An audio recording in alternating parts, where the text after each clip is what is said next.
Hi అండి. అందరికీ good morning. అందరూ బాగున్నారనుకుంటున్నాను. ఇంకా బాగుండాలని మనస్ఫూర్తిగా కోరుకుంటున్నాను. నేను బాగున్నానండి. ఇక్కడైతే నేను ఈవినింగ్ టు నైట్ రొటీన్ అయితే నేను ఇక్కడ షేర్ చేస్తున్నాననమాట.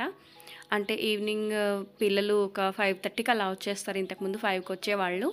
ఇంకా వాళ్ళు వచ్చే కంటే ముందు ఇల్లంతా ఒకసారి క్లీనింగ్ కానీ ఏదైనా ఉంటుంది కదా, అవన్నీ సెట్ చేసేసుకుంటాను అనమాట. అలాగే ఇక్కడ టీపాయ్ దగ్గర కొంచెం చిన్న డెకర్ లాగా ప్లాన్ చేసుకున్నాను ఇవాళ. ఎప్పుడూ రొటీన్‌గా ఒకేలా కాకుండా అప్పుడప్పుడు కొంచెం డిఫరెంట్‌గా మనం ఇంట్లో అవి ఇవి కొంచెం సెట్ చేసుకుంటూ నీట్‌గా, అందంగా అలంకరించుకుంటే చూడడానికి ఎంతో బావుంటుంది. పొద్దంతా ఇంకా అందరూ వెళ్ళిపోతారు గదండీ! ఈవినింగ్ వచ్చేసరికి ఇల్లంతా కొంచెం ప్రశాంతంగా ఇలా నీట్‌గా అలంకరించుకొని, అలాగే ఒక చిన్న ధూప్ స్టిక్ అలా వెలిగిస్తే ఇల్లంతా ఒక మంచి అరోమాతో నిండిపోతుంది. బావుంటుంది. మన ఇంట్లో గూడా ఎప్పుడూ పాజిటివ్ వైబ్స్ అనేవి స్ప్రెడ్ అవుతా ఉంటాయి. ఇలా అయితే సింపుల్‌గా పెట్టుకున్నా అనమాట. ఇంక ఈ పువ్వులన్నీ గూడా కొన్ని పూజ దగ్గర చేసినవి ఉంటాయి కదా, దేవుళ్ళకి పెట్టినవి. ఆటిని తర్వాత ఇంకా కొన్ని వేరే ఎక్స్‌ట్రాగా యాడ్ చేస్తూ ఇలా అయితే పెట్టుకుంటా అనమాట. ఇంకా మనీ ప్లాంట్ వచ్చేసి రియల్ ప్లాంట్ అండి. ఇటువైపున వచ్చిందొచ్చేసి ఆర్టిఫిషియల్ బ్రాంచెస్, ఫ్లవర్స్ అన్నీ అలా పెట్టుకున్నాను. అది దివాళీ అప్పుడు తీసుకున్నది. కొంచెం ఎప్పుడూ ఒకే చోట కాకుండా కొంచెం అటు ఇటుగా మారుస్తూ ఉంటా అనమాట. బావుంటుంది గదా! మనకు కూడా చూడ్డానికి. కొంచెం ఇలాంటి కలర్స్ అనేవి ఎక్కువగా చూస్తూ ఉంటే మనకు మైండ్ గూడా కొంచెం ఫ్రీగా కొత్త కొత్త ఆలోచనలు అవి వస్తూ ఉంటాయి. లేదంటే ఎప్పుడు మూడీగా ఉన్నా గూడా బావుండదు గదా! సో, ఇలా నేను సింపుల్‌గా అయితే పెట్టుకున్నా అనమాట. ఇంక ఈవినింగ్ దీపం పెట్టిన తర్వాత ఒక చిన్న ధూప్ స్టిక్ అయితే ఇక్కడ వెలిగించి పెట్టేస్తానమాట. ఇక్కడ క్లీనింగ్ అది అంతా అయిపోయి ఇంకా కిచెన్‌లోకి వెళ్ళేసరికి పిల్లలైతే వచ్చేసారండి. వాళ్ళు రాగానే ఫస్ట్ నేను వాళ్ళ లంచ్ బ్యాగ్సే తీసుకుంటాను. ఇంకా లంచు, స్నాక్స్ బాక్స్‌లన్నీ రిమూవ్ చేయడం, అలాగే వాటర్ బాటిల్స్ అన్నీ కడిగి పెట్టేసేయడం, అన్నీ ఈ టైంలో చేసి పెట్టుకుంటే కొంచెం మనకు మార్నింగ్‌కి కూడా హడావిడి ఉండదు గదా! అలా వీటన్నిటిని రిమూవ్ చేస్తాననమాట. మా పిల్లలు ఎప్పుడు కూడా బాక్స్ అనేది వదిలేయరండి. పూర్తిగా తినేస్తారనమాట. అంటే కొంచెం వాళ్ళని ఒకసారి అడుగుతా అనమాట. "నీకు ఫుడ్ సరిపోతుందా? లేదంటే ఎంతవరకు తినగలుగుతున్నావు? నీకు టైం సరిపోతుందా?" అన్నీ అడుగుతాను. దాన్ని బట్టి నేను వాళ్ళకి బాక్స్ అనేది పెడతా ఉంటా అనమాట. ఎలాగో వాళ్ళకి స్నాక్స్ టైం గూడా ఉంటది కాబట్టి, ఇంకా దానికి తగ్గట్టుగా పెడుతూ ఉంటాను. ఇదిగో వీళ్ళొచ్చారు గదా! వీళ్ళకైతే ఇంకా వాళ్ళు ఫ్రెష్ అయ్యి వచ్చేలోగా ఇక్కడ బ్రెడ్ ఉండింది ఇంట్లో. దాన్ని నేను కొంచెం నెయ్యేసి కాల్చి ఇచ్చేస్తున్నాను. ఇది ఇంట్లో చేసిన నెయ్యండి. పాల మీగడతో చేసింది. అయితే ఇది చాలా రోజులయింది. అంటే ఇంట్లో వేరేగా ఉండింది. అది వాడుతూ ఉన్నాము. ఇది ఫ్రిడ్జ్‌లో ఉండిందనమాట. ఇంకా దాన్నే నేను తీసి వీళ్ళకి కాల్చిస్తున్నాను. ఈలోగా వీళ్ళైతే చూసారు గదా! ఇలా చేసి ఆడుకుంటూ ఉన్నారు. మామూలుగా అయితే కాసేపు చదువుకుంటారండి. రాగానే ఫస్ట్ వర్క్స్ అవి ఫినిష్ చేశాక టైం ఉండి కాస్త వెళ్తురుంటే బయటకి వెళ్ళి ఆడుకుంటారు. సైకిల్ గానీ ఏదో ఒకటి ఆడుకుంటూ ఉంటారు. తర్వాత నేను వీళ్ళకి ఒక్క టైం మాత్రమే ఇస్తాను. టీవీ పెట్టుకోవడానికి గూడా అదే పనిగా ఇవ్వను. దాని ప్రకారంగా వీళ్ళు టైం సెట్ చేసుకొని ఆడుకుంటూ ఉంటారనమాట. ఇదిగో వీళ్ళు ఆడుకుంటూ ఉండగానే నేను ఫ్రెష్ అయ్యేసి దీపం అయితే పెట్టుకున్నా అనమాట ఇంట్లో. ఇంకా అలాగే తులసి కోట దగ్గర గూడా. ఇదిగోండి నీట్‌గా తుడిచి ఇక్కడైతే ఇలా ముగ్గైతే వేసుకున్నా. ఇదొచ్చేసి పొడిపిండి ముగ్గనమాట. నేను ఒక స్టెన్సిల్ అలా పెట్టి ముగ్గు వేసుకొని ఇంకా దీపం అయితే పెట్టుకున్నాను. అలాగే ఇల్లంతా ఒకసారి ధూపం చూపించి అక్కడ పెట్టేశాను. ఇదిగోండి డిన్నర్ కోసం అయితే నేను ఉదయం బ్రేక్‌ఫాస్ట్ పనులు అన్నీ అయిపోయిన తర్వాత శనగలైతే నానబెట్టాననమాట. కాబూలి శనగలు. ఇప్పుడు ఇంకా డిన్నర్‌కి సెట్ అవుతుంది అన్నట్టుగా ఇక్కడ చపాతీలు చేయడానికి పిండి గూడా కలిపేసుకుంటున్నా. ఒక్కోసారి ఒక్కొక్కలాగా తీసుకొస్తానండి. ఒక్కోసారి మల్టీగ్రెయిన్ ఆటా తీసుకుంటాను. ఒక్కోసారేమో నార్మల్ ఆటా తీసేసుకుంటా అనమాట వీటిది. ప్రతిరోజు జొన్న రొట్టెలే గదా! ఇవాళ ఒక్కరోజు చపాతీ చేసేస్తున్నాననమాట అందరికీ గూడా. కొంచెం సాల్ట్ అలాగే వాటర్ యాడ్ చేస్తూ పిండంతా కలిపి పెట్టుకుంటున్నాను. ఫస్ట్ పిండి కలిపి పెట్టుకొని తర్వాత నేను కర్రీ ప్రిపేర్ చేస్తాను. కర్రీ అయిన తర్వాత మళ్ళీ లాస్ట్‌లో చపాతీలైతే చేస్తాననమాట. అలా అయితే పిండి మనకు అప్పటి వరకు చక్కగా నానిపోతుంది. అలాగే చపాతీలు తినడానికి వీళ్ళకి గూడా వేడి వేడిగా బావుంటుంది. ఇదిగోండి ఇంకా శనగలైతే ఈలోగా పిండి కలిపేలోగా ప్రెషర్ పెట్టేశాను. ఒక 3-4 విజిల్స్ అయితే ఇప్పించా అనమాట. అలాగే కర్రీ కోసం ఇక్కడ ఉల్లిపాయలు, టమాటాలు కట్ చేసుకుంటున్నాను కొంచెం పెద్ద సైజులో. ఇలాంటి కర్రీస్‌కి మనం ఉల్లిపాయలు ఎంత సన్నగా కట్ చేసుకుంటే అంత బావుంటుంది. ఇంకా అవన్నీ అంత సన్నగా చాప్ చేసుకోవడానికి అవ్వదు అనుకున్నప్పుడు ఇది బెస్ట్ ఆప్షన్ అనమాట. ఇంకొకటి మనకి ఇలాగ చేసే కర్రీస్ టేస్ట్ కూడా చాలా బావుంటాయండి. కొంచెం మనకి ఆనియన్స్ అలాంటివి మన కర్రీలో కనిపించకుండా ఉంటేనే బావుంటుందనమాట. అందుకని నేను కాస్త పెద్ద సైజులోనే అన్నీ కట్ చేసి పెట్టుకున్నాను. ఫస్ట్ కడిగేసి ఫస్ట్ మిక్సీ జార్ తీసుకొని ఇంకా ఈ ఆనియన్స్ అన్నీ కొంచెం కచ్చపచ్చగా, మరి పేస్టీగా అయితే కాదు, కచ్చపచ్చగా గ్రైండ్ చేసుకోవాలి. ఇదిగోండి ఈలోగా మా వారు కూడా వచ్చేసారు. ఈవినింగ్ వస్తూ ప్రతిరోజు పాలు తీసుకొస్తానమాట ఈ టైంలోనే. వంట అది అయిపోయిన తర్వాత లాస్ట్లో కాంచేస్తానమాట. ఇక్కడ కర్రీ ప్రిపరేషన్ అయితే స్టార్ట్ చేశాను. ఒక ప్యాన్ పెట్టేసి అందులో కొంచెం షాయి జీరా, లవంగా, ఇలాచీ వేసుకున్నాను. ఉంటే మనం బగారా కూడా వేసుకోవచ్చు. కర్రీ ఫ్లేవర్ అనేది చాలా బాగుంటుంది. ఇంకా ఆనియన్ అనేది పేస్ట్ అంతా వేసుకున్నాం కదా, అది కాస్త పచ్చివాసన పోయేంత వరకు కలిపేసుకొని అందులో ఒక 2-3 పచ్చిమిర్చి వేసుకున్నాం. ఈ ప్యాన్ ఏంటంటే సరిగ్గా సెట్ అవ్వట్లేదు స్టవ్ పైన, కొంచెం అటు ఇటు కదులుతుంది.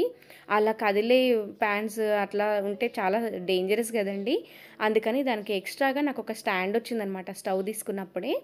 అలా వచ్చింది కదా, నేను పెద్ద పెద్ద గిన్నెలు అలాంటివి చేసి మొన్న నేను పిల్లలకి అన్నదానం చేసినప్పుడు కూడా నాకు ఆ స్టాండ్ చాలా హెల్ప్ అయిందనమాట. అలాగే దాన్ని కూడా పెట్టేసుకొని ఇంక ఇప్పుడు కదలదనమాట ఇంకా ప్యాన్ అనేది. ఆనియన్ కాస్త ఫ్రై అయిన తర్వాత అందులో అల్లం వెల్లుల్లి పేస్ట్, పసుపు వేసుకున్న. ఈ కర్రీలో నేను జీలకర్ర మెంతుల పొడి వాడనండి, ఫ్లేవర్ అంత బాగుండదు. టమాటా పేస్ట్ కూడా వేసేసి కలిపేసుకుంటున్నా. అది కూడా కాస్త ఫ్లేవర్ అది పోయిన తర్వాత మనకి దగ్గరికి అవుతుంది కదా, ఆ టైంలో నేను ఇక్కడ ఉప్పు, కారం అది వేసుకుంటున్నాను. అలాగే ధనియాల పొడి, ఈ ధనియాల పొడి నేను ఇంట్లోనే చేసుకుంటానండి. బాగుంటుంది మనకు ఫ్లేవర్. ఇంట్లో చేసుకున్నది బయట తెచ్చుకున్నది ఎందుకో అంత ఫ్లేవర్డ్గా నాకు అనిపించదనమాట. ఇంకా అది కూడా కాస్త దగ్గర పడిన తర్వాత మనం ఉడికించిన శనగలు ఉన్నాయి కదా, అలా ఉడికించిన తర్వాత మనం ఇలా కర్రీ చేస్తే చాలా ఫాస్ట్ అయిపోతుందండి. లేదంటే మనకు ఒకేసారి మసాలా అంతా చేశాక లాస్ట్లో శనగలు వేసి విజిల్స్ ఇప్పిస్తే అది ఎందుకో నాకు ఉడకనట్లుగా అలా అనిపిస్తుంది అనమాట. అంటే వీళ్ళని బట్టి ఒక్కోసారి ఇలా చేస్తాను, ఒక్కోసారి అలా కూడా చేస్తాను. ఒకసారి అలా మొత్తం కూడా మనకి ఉప్పు కారం అంతా కర్రీకి పట్టిన తర్వాత అదే మిక్సీ జార్లో ఒకసారి నీళ్లు వేసేసి ఇందులో మనకి ఎంత గ్రేవీ కావాలో అంత యాడ్ చేసుకుంటున్నా. ఫైనల్గా ఇందులో నేను వేసుకుంటున్నాను కొంచెం కొబ్బరి పొడి, తర్వాత కసూరి మేతి ఉంటుంది కదా మన దగ్గర, దాన్ని కాస్త నలిపి వేసేసుకున్నాను. ఇంకా కొంచెం ఫైనల్గా గరం మసాలా, ఇంకా అంతా కూడా ఒకసారి కలిపేసుకొని దగ్గరికి అయిన తర్వాత లైట్గా ఇంకా అలా కొత్తిమీర వేసుకొని దింపేసుకుంటే కర్రీ అనేది చాలా బాగుంటుందన్నమాట. ఇది పూరి, చపాతీ, తర్వాత రొట్టెకి దేనికైనా బాగుంటుంది. వెజ్ బిర్యానీస్ అలాంటి వాటికి కూడా బాగుంటుంది. ఇంకా చోలే చపాతీ అనమాట ఇవాళ డిన్నర్ వచ్చేసి. చపాతీ పిండి ఇంతకుముందు కలిపి పెట్టాను కదండి, ఇప్పుడు సాఫ్ట్ అయిపోయింది. ఇలా మనకు ముందే కనుక కలిపి పెట్టుకుంటే చపాతీలు లాస్ట్లో చేసుకున్నామంటే చాలా సాఫ్ట్గా భలే వస్తాయన్నమాట. ఇంకా ఫస్ట్ నేను పిల్లలకి పెట్టేస్తాను చపాతీ. వాళ్ళు తినేసి ఇంకా వాళ్ళు మళ్ళీ మార్నింగ్కి యూనిఫామ్స్ అవి రెడీగా పెట్టుకోవడము, తర్వాత వాళ్ళ బ్యాగ్ సెట్ చేసుకోవడము, ఇలాంటివన్నీ చేసేసుకుంటారు. ముందైతే నేను వాళ్ళకి కాల్చి ఇచ్చేస్తానమాట. మా పిల్లలకి చపాతీలు అంటే చాలా ఇష్టము. ప్రతిరోజు చేసి పెట్టినా తినేస్తారనమాట. నా టైమింగ్ని బట్టి ఇంకా ఒక్కొక్క రోజు ఆల్మోస్ట్ జొన్న రొట్టెలే ఉంటాయండి. ఇంకా ఇలా ఎప్పుడైనా సర్ప్రైజ్గా చెప్పనమాట. కానీ మా వాళ్ళు అడుగుతారు ఏం చేస్తున్నావు ఇవాళ డిన్నర్ అని. కానీ నేను చెప్పను, ఏదో ఒకటి చెప్పేసి ఫైనల్గా వాళ్ళ ప్లేట్లో ఇది పెట్టేసరికి ఇంకా వాళ్ళు హ్యాపీగా ఫీల్ అవుతారు, చక్కగా తినేస్తారనమాట. ఇంకా వాళ్ళ ఆనందం కోసమే కదండి ఏది చేసినా కూడా. ఇంకా మా పిల్లలు ఏది పెట్టినా తినేస్తారనమాట. అదొకటి నాకు చాలా హ్యాపీ. ఇంక ఇదిగోండి కర్రీ చూసారు కదా ఎంత టెక్స్చర్గా ఎంత బాగుండిందో, టేస్ట్ కూడా చాలా చాలా బాగుండిందనమాట. ఎక్కువ ఇంగ్రీడియంట్స్ కూడా ఏం లేవు, చాలా సింపుల్గా కర్రీ అయితే చేసేసుకోవచ్చు. డిన్నర్ తర్వాత ఇంకా మేమంతా కూర్చున్నాం ఇక్కడ. అయితే రేపు మార్నింగ్ నేను ఇలా క్యాబేజీ కర్రీ చేద్దాం అనుకుంటున్నా. అందుకని దీన్ని మార్నింగ్ అనేది మనకి ఇబ్బందిగా ఉంటుంది కదా, కొంచెం కిచెన్లో చాలా పనులే ఉంటాయి, బ్రేక్ఫాస్ట్ అని, వంట అని, పిల్లలకి చాలా చాలా పనులు ఉంటాయి కాబట్టి ఇంకా క్యాబేజీ టైం పడుతుంది కదా అని ఇప్పుడు కాసేపు ఇలా కట్ చేసి పెట్టుకుంటున్నాను.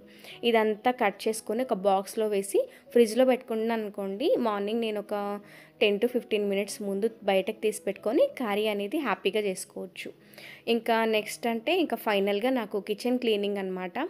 నైట్ పడుకునే ముందు నేను ఇవన్నీ చేసి పెట్టుకుంటానండి. ఎంత లేట్ అయినా సరే ముందైతే ఈ పని ఒకటి చేసి పెట్టుకుంటాను. ఇలా గనక చేయకపోతే ఇంకా చిన్న చిన్నగా ఇదిగోండి ఈ పిండి ఇవి అన్నీ పడుతూ ఉంటాయి కదా మనం వంట చేసేటప్పుడు, ఆ చీమలని, వాటి ద్వారా బొద్దింకలని ఏవో ఒకటి వస్తూనే ఉంటాయి. అందుకని నేను ఇంకా ఇక్కడైతే ఒకసారి ఒకసారి అంతా కూడా చేతనైనంత వరకు చేసేసుకుంటాను అనమాట. ఆల్మోస్ట్ ఇలా కనుక చేసుకుంటేనే మనకి మార్నింగ్ పనులు కూడా ఈజీగా అవుతాయి కదండి. ఇదనమాట డైలీ నాకు ఇంకా కిచెన్ అనేది నైట్ క్లీనింగ్ ఇలాగే ఉంటుంది. ఇంకా ఎక్కువగా బాగా అదైపోయి ఉంటే మాత్రం కడిగేస్తాను అనమాట కంప్లీట్గా. ఒకసారి ఇలా తుడిచేసి లిక్విడ్, నేను విమ్ లిక్విడ్ ఉంటుంది కదా, దాన్ని వాటర్లో యాడ్ చేసుకొని ఇలా స్ప్రే చేసేసి స్టవ్ అంతా కూడా తుడిచేసుకుంటాను. ఇలా తుడిచేసి పెట్టుకున్నాం అనుకోండి, మనకు ఒకవేళ ఇంకా ఏమైనా మార్నింగ్ వంట చేసేటప్పుడు అలా ఏమైనా డౌట్ ఉంటే ఒకసారి మళ్ళీ నీళ్లు చిలకరించి అలా క్లాత్తో తుడుచుకుంటే సరిపోతుంది. నైవేద్యాలు అలాంటివి చేసుకోవాలనుకున్నప్పుడు మనం ఇంకా ఏదైనా బొట్లు అవి పెట్టుకొని కూడా వంట అనేది మొదలు పెట్టుకోవచ్చు. ఇప్పుడు ఇంకా కిచెన్ అంతా క్లీన్ అయిపోయింది కదా, ఇంకా నాకు హాయిగా నిద్ర వస్తుందన్నమాట ఇప్పుడు. ఎందుకంటే ఇది ఇలా ఉందనుకోండి, నాకు నిద్ర పట్టదు. బాబోయ్ కిచెన్ క్లీన్ చేసుకోవాలనే టెన్షనే ఉంటుందన్నమాట. ఇంకా కిచెన్ అంతా హాయిగా ఇలా నీట్గా సెట్ చేసేసాను. అలాగే ఆపోజిట్ గట్టు కూడా క్లీన్ చేశానండి. బేసిక్గా అయితే నాకు ఈ గట్టు మీద బిందెలో నీళ్లు ఉంటాయి, ఇత్తడి బిందెలో. రేపు మార్నింగ్ నల్లా వస్తుంది కాబట్టి దాన్ని నీట్గా కడిగి అవతల బోర్లించేసాను. ఇత్తడిది కదండి, మరి కడిగి వెంటనే తుడిచి బోర్లియకపోతే మరకలు అయిపోతాయి. అందుకని అది బయట ఉంది. సో ఈ గట్టంతా క్లియర్గా ఉందన్నమాట. ఇప్పుడు నేను ఇక్కడ ఒక క్లాత్ వేసేసి వీళ్ళకి మార్నింగ్కి లంచ్ బాక్సులు, అలాగే వాటర్ బాటిల్స్ ఇలాంటివన్నీ ఇక్కడ రెడీగా పెట్టుకుంటాను. ఏమైనా ఒకవేళ తడి చెమ్మ ఏదైనా ఉన్నా వెళ్ళిపోతుంది. అలాగే బాక్సెస్ కూడా నాకు అన్నీ ఒకే చోటు ఉంటాయి కాబట్టి ఉదయం వెతుక్కునే పని అనేది ఉండదు. ఇది మెయిన్ అండి. ఇది గనక మనం ఇలా చేసి పెట్టుకున్నామంటే ఉదయం అసలు మనకు చాలా ఫ్రీ టైం ఉంటుంది. అంటే హడావిడి ఉండదు. ఇంకా వ్యాన్ వచ్చేస్తుంది, అది దొరకట్లేదు ఇది దొరకట్లేదు అనేది అస్సలు ఉండదన్నమాట. అలాగే ఇంక నేను మార్నింగ్ బ్రేక్ఫాస్ట్ కోసం అలాగే అందరం కూడా బాదం తింటాం కదా, ఇంక ఇక్కడైతే అందరికీ బాదం అయితే నానబెట్టేస్తున్నాను. ఇదొకటి ఫైనల్గా నేను చేసే ప్రాసెస్ అనమాట. ఇక్కడితో నా కిచెన్ క్లీనింగ్ రొటీన్ అయితే అయిపోయింది. And evening to night routine వచ్చేసి ఇదేనండి. ఇవాల్టి వీడియో ఎలా అనిపించింది అనేది కామెంట్లో చెప్పండి. నచ్చితే తప్పకుండా ఒక లైక్ చేసి ఛానల్కి సబ్స్క్రైబ్ చేసుకోండి. బెల్ ట్యాప్ చేసి ఆల్ అనే బటన్ని క్లిక్ చేశారంటే నేను ఎప్పుడు వీడియో పోస్ట్ చేసిన నోటిఫికేషన్ మీ వరకు వస్తుంది. వీడియో ఇక్కడితోనే ఎండ్ చేసేస్తున్నాను. వీడియోని లైక్ చేయడం అస్సలు మర్చిపోవద్దు. మరొక మంచి వీడియోతో మళ్ళీ మీ ముందుంటాను. అంతవరకు సెలవండి. Bye bye, take care. Thank you for watching this video.